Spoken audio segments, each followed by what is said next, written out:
আসসালামু আলাইকুম। আধুনিক বিশ্বে গণতন্ত্র ঠাঁই করে নিয়েছে প্রায় প্রতিটি দেশে।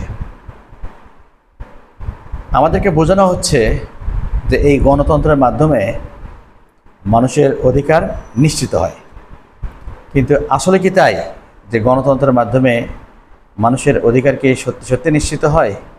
আসুন আমরা একটু পর্যালোচনা করে দেখি। ধরেন একটা এলাকায় 100 জন প্রাপ্তবয়স্ক মানুষ আছে। সেই 100 জন প্রাপ্তবয়স্ক মানুষ তাদের একজন জনপ্রতিনিধিকে নির্বাচন করবে। গণতন্ত্রের মাধ্যমে এই নির্বাচনটা হবে এইভাবে যে এই 100 জন মানুষের মধ্যে যে 51 জন মানুষের সমর্থন পাবে সেই হবে জনপ্রতিনিধি, অথবা 100 জন মানুষের মধ্যে যদি একাধিক যদি প্রার্থী থাকে তাহলে যে প্রার্থী সর্বোচ্চ সংখ্যক সমর্থন পাবে সেই প্রার্থী হবে জনপ্রতিনিধি।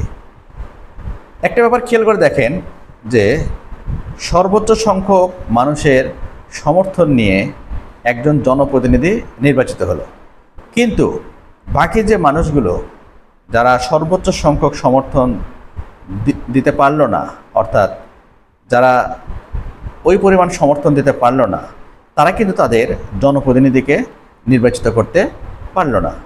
সুতরাং দেখেন এখানে আলটিমেটলি একটা স্বৈরতন্ত্র প্রতিষ্ঠিত হচ্ছে, অর্থাৎ যে গ্রুপ সংখ্যাগরিষ্ঠ তারাই তাদের প্রতিনিধি নির্বাচিত করতে পারছে এই গণতন্ত্রের মাধ্যমে, এবং আলটিমেটলি তারাই জনপ্রতিনিধি নির্বাচিত হওয়ার পরে তারা তাদের মডেল বা তাদের আদর্শটাকে ওই এলাকায় বা ওই সমাজে বাস্তবায়ন করছে।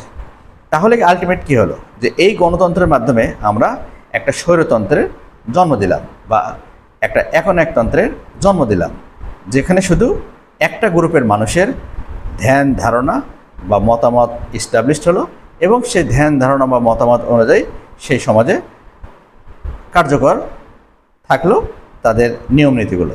সুতরাং গণতন্ত্র মানেই এখানে একটা শুভঙ্করের ফাঁকি আছে।